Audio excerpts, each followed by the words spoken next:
Another beautiful day here in Ridgefield, Connecticut as we're flying in overhead at Ethan Allen Preparatory main campus of the Golf Performance Center. So we're really excited about this show. We're going to be talking back to school, executive functioning, and how you're going to manage all the things you need to manage this week. So really excited. Hey, welcome back. Welcome to another show of 5 Elements of Success Player Development Series. I'm Roger Knick, your host. As I said, we're really excited about sharing with you, the back to school time management, executive functioning skills that you're going to need to be successful during this busy time of life as we transition again from summer back to school, back to work. So I've got with me, as always, Tyler Campbell, Director of Performance, also Dennis Hilman, Director of Coaching here, and we also have Charlie Wampfler here. She's the Director of Education here at Ethan Allen Preparatory, and she's going to be talking executive functioning skills. So again, we're really excited. Before we get into that, let's make sure you keep it interactive. Make sure you send those questions in. Chat, send them in, YouTube chat. Also, 5 Elements at the golfperformancecenter.com. This week's pop quiz, name 3 executive functioning skills. Let me repeat that. Name 3 executive functioning skills. And you have a chance to win this beautiful Ethan Allen Preparatory backpack. So send in your answers. The name's going to be drawn out of the hat a little bit later in the show. So again, make sure you get that in so you get this backpack ready for school. Tyler, before we get started on the show, let's talk about last week's episode. Yeah, we had a great episode last week in our custom clubs department with Nick Novak, who was joining us, giving us just an update about where we are right now with regards to our equipment. We've had a long tournament season this summer. We want to make sure that our lofts and lies are still in check as we head into the fall tournament season. We really talked about how our physical ability to move is going to dictate, again, how we swing the club. So that equipment and the tendencies and the characteristics of that equipment is all going to be affected by your overall physical function. And then lastly, Nick touched on some of the technology and equipment these days and some of the cool things that they're doing to, help maybe that carry distance improve just a little bit. Yeah, and you saw that firsthand. You just got that new sim driver. You're out playing this weekend. It was a beautiful weekend to play over the Labor Day. So, but you were blowing it by people. I heard 40 yards or something like that. I don't know about all that. Dennis, so it is a time of year for us. It comes around every year. School starts, golf is still going on. We've got tournament season still for the fall. Obviously, with colleges being a little up in the air, no season, but high school kids are still playing in junior events. So what do you talk about with your students when it comes to how much they have to manage now? Yeah, well, we're going back to school. I mean, hopefully you guys have had a good summer, playing a lot of golf, playing and practicing, competing in tournaments. Golf is never easy, but having that lifestyle in the summer where you can put all the time and energy into golf and not have to worry about academics, a lot of times you can make a lot of progress and get used to that lifestyle. Back to reality here right now, right? So you've really got to allocate your time, take some time to sit down and schedule out, what your week looks like. There's 168 hours in a week. Map out, how many hours of sleep, when am I working out, when are my academics, when am I practicing golf, playing, and what does my tournament schedule look like? So, just spending that time to really map it out and really, be efficient with your time. We know we talk about quality over quantity, so it doesn't have to be a 4-hour practice, but, if you can get a good solid 2-hour practice in where you're focused, I think you can get a lot out of it. That's a great point, and that's some words to live by right there. And it's one of those things, Tyler, we were just talking about before we went on the show about, there was a show out there, Chasing Greatness, and you had, Jerry Rice on there, Wayne Gretzky, and Steve Young, I believe it was, yes. And they were talking about how some of these great athletes and great business people, they all have the same amount of time in each day, each week, and each year. Right. And how do some kids become great, or how do some people become great and other ones don't? Something that you see and you talk about also. Yeah, totally. I mean, I think, again, it starts with our first element of success, your desire to improve, right? How bad do you want it? And then ultimately, how efficient are you using your time? Are you putting the quality, as Dennis said, into every repetition, whether you're in the gym, whether you're in your golf practice, or you're working on your homework academically? Is the quality of each rep or, each opportunity, in a sense, really the best you've got, or is there room to improve? And I think being honest with yourself is going to set yourself up for success. Yeah, I think that's one of the challenges, though. You get so many things going on in your life, and especially, again, young people trying to learn how to deal with that and figure it all out. I know, Dennis, when we talk about schedules, practice sheets, and having it laid out for them, it really helps them kind of determine where the priorities are, maybe from a tournament schedule.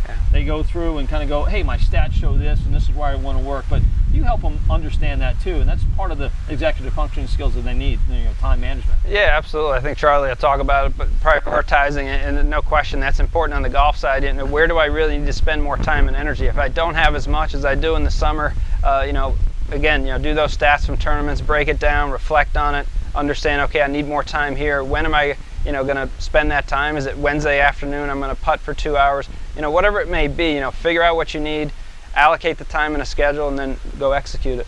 Yeah, and one of the things that I know that you like to use is those slow motion swings where you do like those 1 minute swings, and you talk about how important that is and how much you get out of that relative to maybe 50 other swings or just normal shots, right? Yeah, a lot of that is just really the ability to be present and really self-aware. So you slow down to, as Roger said, take a swing that takes an entire minute to complete the swing. So you're moving so slowly that your awareness is heightened so much that when it comes to making swing changes or fundamental technical changes in your swing, it's a great way to do it. And you can get a lot more out of that minute than maybe just rake another ball over and hit it and try to do something that you're not really aware if you're doing it or not. So yeah, great form of practice. Yeah, and that's kind of the way you talk about it in the gym as well. And how do they you want to get guys getting after it, right? But at the same time, there's that time where you want to take time, do the exercise perfectly, not just get it done. Totally. I mean, the way we stay on task physically throughout the year is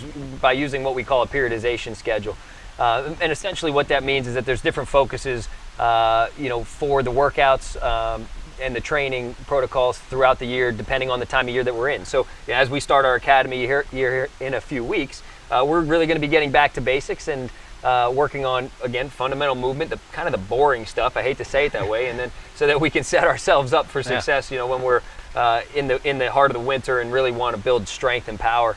But we use this schedule to stay on task. That way we don't stay in a block of focusing on function too much and maybe miss out on an opportunity to build that strength, or the other way around. Maybe we're staying in a strength phase too long and it starts to affect us negatively from overtraining and things. So again, we really want to come at this from an organized standpoint, by mapping out the year and then kind of working it down to the month and then the day, and that way you really have a good sense of what you're working on and how much time you're putting into each area physically. Yeah, and that's really good advice. And you think about, you mentioned boring, but boring is hard, and it's not easy. And I think it's one of those things that we don't like to reflect on or do. But in that state of boredom, there comes a lot of great stuff. So I think it's really important to understand that boredom is something that's important too. Boredom can help you lay the groundwork and the foundation to make golf a lot more fun. Ultimately, is the way I look at it, right? No, so I think you've got to engage in that for sure. I also think there's a mental challenge too there. If you can get through that boredom, you know what I mean. You're testing yourself mentally and developing that grit that we talk about. Yeah. Sometimes that's the hardest part. Yeah, it really is. Well, we've got somebody who's an expert on executive functioning. It's Charlie Wampfler. Again, here at Ethan Allen Preparatory, Director of Education. So welcome to the show. Thanks. So excited to be here. Yes. Thanks for having me. So the buzzword is executive functioning. I'm going to tell you that maybe I don't know exactly what executive functioning is or those skills. Could you enlighten us? Totally, yeah. I think it's something that gets thrown around a lot that not a lot of people actually know what it is. So when I think of executive functioning, I think of it as a word that describes basically a conductor of your brain.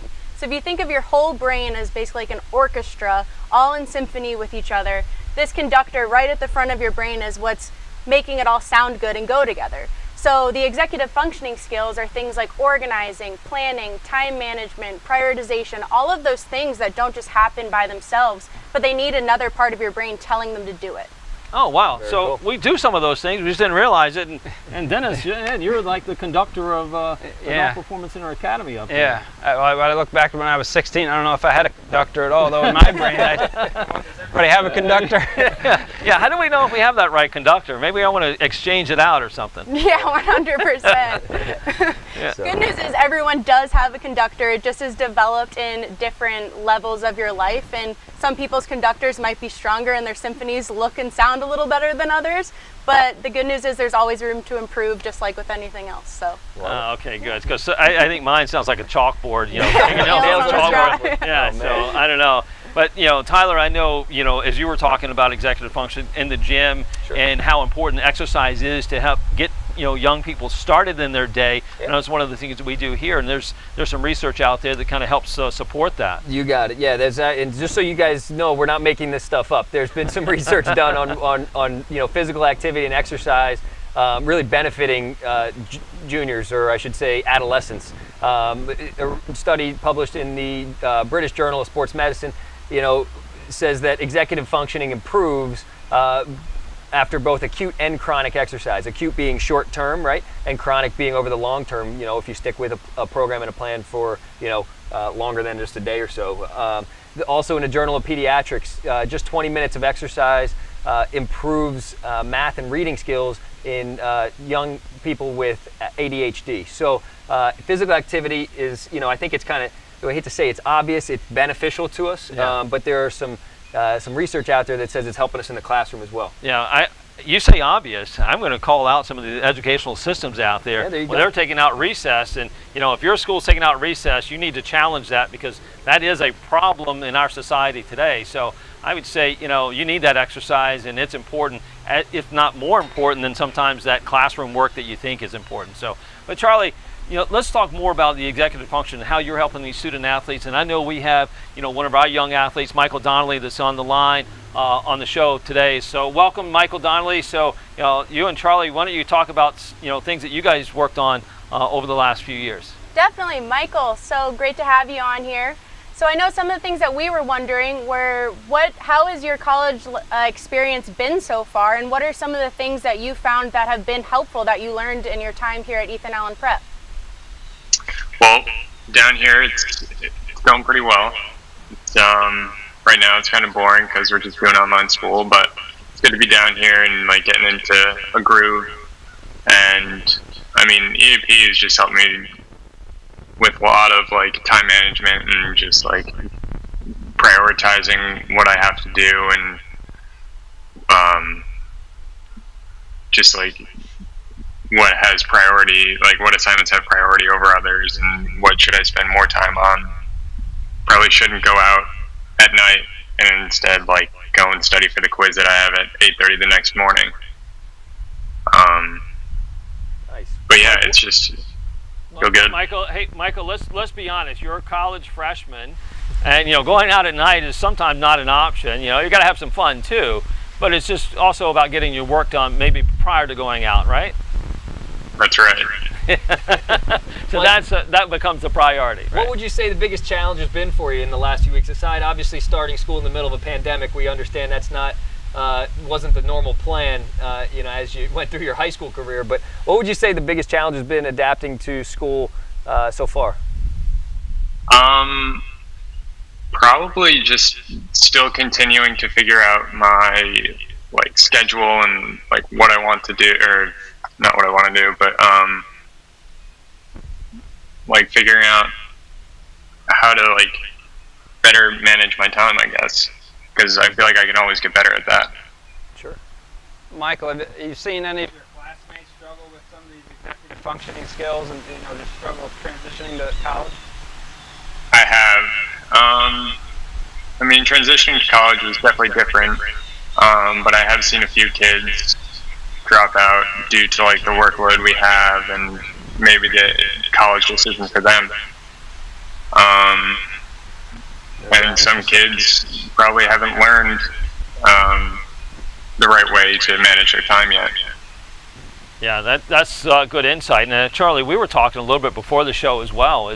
I think that's one of the things that a lot of people don't talk about is, there's a lot of dropout in college, and it's most likely that these kids aren't prepared, right? We call this the rainy day syndrome, where it's not any bad weather out there, you're just not prepared. And I think that may be similar to that in going to school and not prepared with all the things you need, mentally, right, to handle these things. Definitely. I think there's skills that are just expected to know. We even use the word obvious on here because they're things that are so obvious to us. When we talk about them, organizing, planning, it seems like things that you should be able to do as you get older and just know how to do them. But in reality, it's stuff that people don't necessarily know how to do if they're not explicitly taught. So one thing that we really work on is directly teaching these skills and really talking about how your brain is functioning and how it all comes together so that you are able to execute those things. And when you get to college, it's not a surprise and you're not having to drop out because you're so overwhelmed you don't know what to do. So definitely. That's good. Michael, have you found any surprises yet that you weren't prepared for? Probably just the amount of work that I've gotten in these past three weeks. Yeah? It's definitely different. So what's been your favorite class so far? I'm taking the statistics and sports industry class right now, and it's really interesting. I'm enjoying it a lot. Really like the professor. It's helping you in your fantasy football drafts, is it?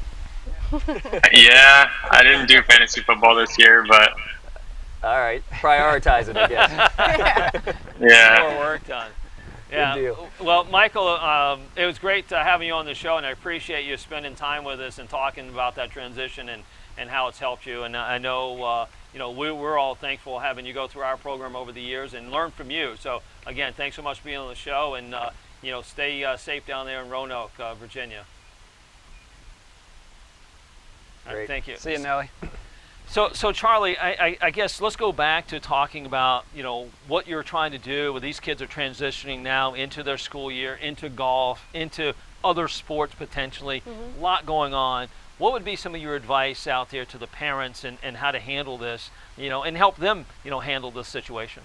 Definitely. I think one of the most obvious things that we all forget to do is to actually take the time to plan and to make your plan even for the day, for the week, for the month, and have it laid out. It seems so obvious, and as we're going through our day, we realize we're not, spending time on the things that we should be spending time on.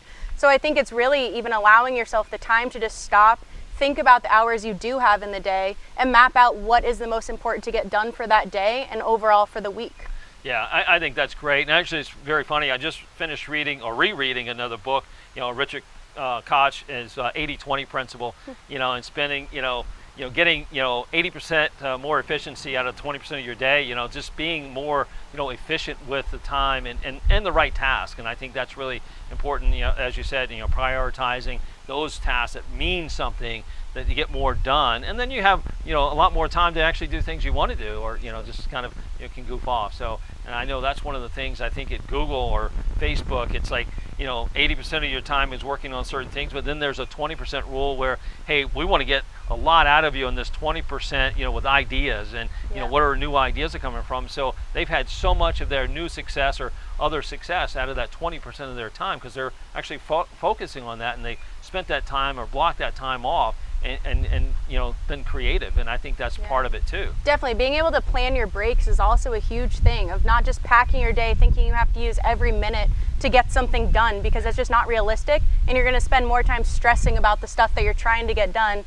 than actually getting anything done. Right. So I think being able to really plan those breaks in there too, and just say, like, I need a second to just not think and not execute something right now, so that when I do get back into it, my sustained attention is right there. We see that with the golf practice schedule that we have here at GPC as well. Yeah, absolutely. Yeah, and I think another great thing is, you're talking about planning, and then also on the other side, just tracking your time. Where are you actually following it, or where are you deviating? Where are you, sure you need downtime, but are you, what kinds of things are taking your attention away from what you want to do, and maybe where you're losing time. Yeah, and one of those things, Dennis, we talk about, with the golf side, is where, they need breaks and they need time to struggle. They need all of those, down moments really to kind of start to think, what am I doing? Why am I doing this, right? What is the purpose here? Yeah, no question. That's why, you don't really want to, we were just looking at tournament scheduling for the fall, and, we potentially had a tournament like, 6 weekends in a row. That's probably not going to work, right? Maybe 2 weekends in a row, and then back away for a couple weeks, reevaluate, prepare, find the time to, have some downtime, and then re-energize, and then build back up and try to peak for the next tournament. So yeah, you've got to, you can't just go, foot on the gas the whole way. Yeah, no, absolutely. Same thing on the physical side of things. I know, Tyler, you were talking this year, building in, more breaks or, kind of rest periods, if you will, that, we call it active rest, because there's some things to be done without really the stress level that, maybe, when you're under load, if you will. No, absolutely. For one thing that's going to be new for us this academy year is we're going to be starting our workouts at 6 a.m. So we're going to have a 6, a 7, and an 8 a.m. group juniors to really just get them moving prior to their academic day. So, we understand that that's a big ask. You look at other sports like hockey, honestly, dance as well is another one that, might practice in some of these, obscure hours of the day, but there's definitely benefits to that. Now, we also have to recognize that we're going to have to give these athletes the opportunity to recover and rest appropriately so that they don't get burnt out, 3-4 weeks into this thing, because they are high school athletes. We understand that they, their bodies do require a certain amount of recovery at this particular stage of life, more so than others. So, I think I'm excited about it. I think it's going to bring good energy to the academy this year, a little bit different. Get those eyes wide open before our school day starts, but it should hopefully help them in the classroom too. Yeah, and that's really good. And I think, Charlie, that's one of the things that, we see a struggle with is kids coming into class, not awake, then they get stressed out, getting behind on assignments. We've been fortunate really here at Ethan Allen Preparatory where, our kids have always kind of had that early morning workout to get started. But, in traditional classrooms, and I think probably a lot of our audience out there, they're going to traditional class, they're getting up right before they have to get on the bus possibly, probably no breakfast, not getting enough rest at night because they're stressed out over all the assignments they get done. What's some advice out there for them? How can they manage that? I know we talk, prioritizing and so forth, but that's reality for these kids. Definitely. So I think going back to even our structure of things is getting up and moving in the morning. Try your best. I know it stinks to wake up super early, but the more you can do that, your body will get used to it and adjust to it. So I think a lot of what we're seeing is some high schools are even pushing their start time back because they're saying kids aren't getting that sleep in, when in reality it's maybe they're just not preparing enough in the morning to be ready to learn, which is what we're really doing by having them work out before, is their body's getting active, their brain's moving, so by the time they step into the classroom they're able to really go at it. So I think just getting moving in the morning, make sure you have your nutrition and everything like that before you get to the classroom is key. And staying up late at night too. Right? I think a lot of studies say they're supposed to be sleeping later in the morning, but how about going to bed at the right time? I think that's where, back to the where do you lose your time? I think there's a lot of time lost after 10 p.m. into, the wee hours of the morning, right? That's common. Well, let's call it doing senseless homework, really. I mean, I'm, out there, I think, again, our educational system's a little broken where they're just doing busy work, and it's really not necessarily pushing forward these young, student athletes. They're just kind of keeping them busy for really no reason, other than, hey, let me show these blue ribbons on my school out there. So not calling anyone out, but I'm just saying I think it's a lot of busy work out there. And I think one of the things that you guys have done well here at Ethan Allen Prep is make it very efficient, which then gives them more time to again, focus on the academics and focus on the golf and do those things that really allows them to achieve their greatness in the classroom, on the golf course, and in life. And that's really the whole point of this. Definitely. Right. Yep. Yeah. So Dennis, we're getting into the fall season. What would you recommend as far as, I know you said 6 weeks is too much as far as tournaments potentially, or one every weekend, but what is the right balance there?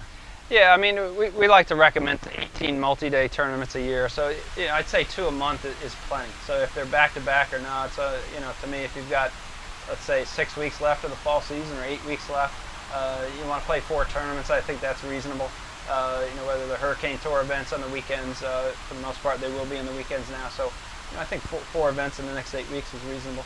Yeah, and that's also to prepare for them, right? I mean, again, one of those things that we hear all the time, kids just play, and never really prepare for it and plan out how they're going to execute their strategy on the golf course, which a lot of times come back and bite them. Yeah, so those are good habits you can build and skills of just how do you prepare for a tournament. Tiger Woods was known for always taking the week off before a major. He actually felt more prepared by having the week off rather than playing his way into the major. So yeah, for sure, those are important periods where you're not competing.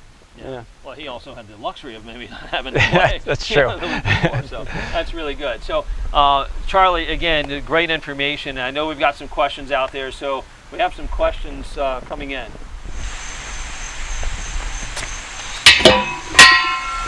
We do have a couple good questions this week. Great, Andrew. Thanks. So the first is, I feel like I manage my time well currently, but how do I really know, and how can I improve? Good question. Definitely. And Charlie, I'm going to pass that over to you.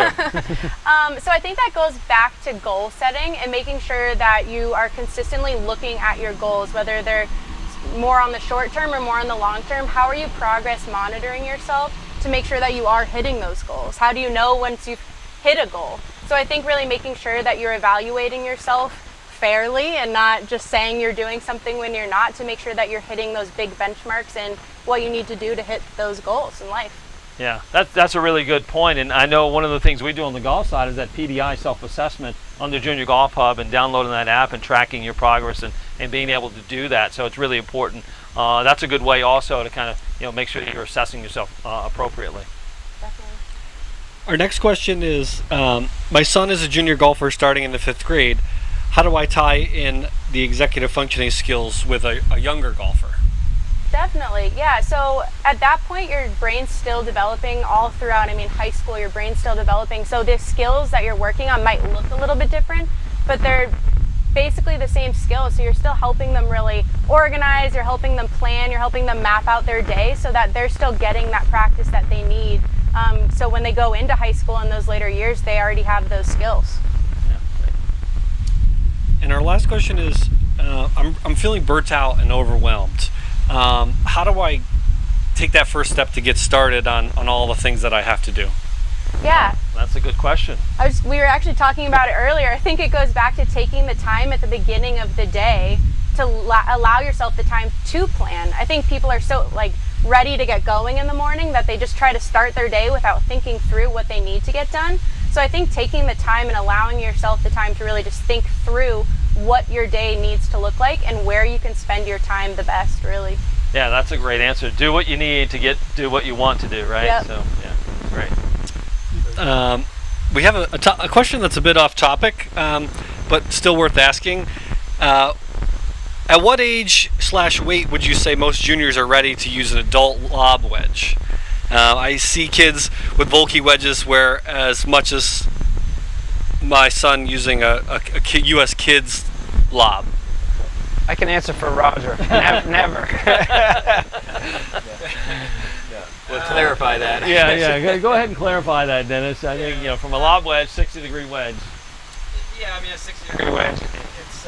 That's a good question. I think you're probably going to have to get your speeds pretty high. I mean, we're talking. You really don't need one. I mean, Roger and I, we've learned golf with a 56 degree, and we could hit all the shots back then. So I think I would hold off as long as possible. I mean, really, you would need it once you're hitting the ball that far, and you're really finding that the courses you're playing and tournaments you're playing, you really need that club around the greens because the 56 just isn't doing it. And if they're looking for some, we can find some in the bottom of our pond or in our woods at GPC. We typically throw those out in bags. That's all the questions we have, and we do have a winner for today's pop quiz, and it's Kodo Freeman. Kodo Freeman, all right, Kodo. Well done. Andrew, thanks so much for those questions, and Kodo, congratulations on winning this beautiful bag here.